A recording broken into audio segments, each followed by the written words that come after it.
Hello hello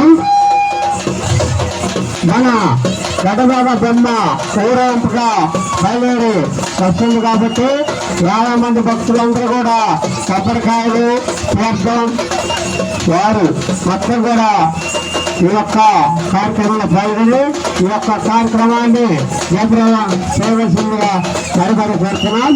అదేవిధంగా గుర్రం కూడా ఊరేగింపుగా వస్తుంది. వినాయక స్వామి గుర్రం ఇబ్బందిగా వస్తుంది.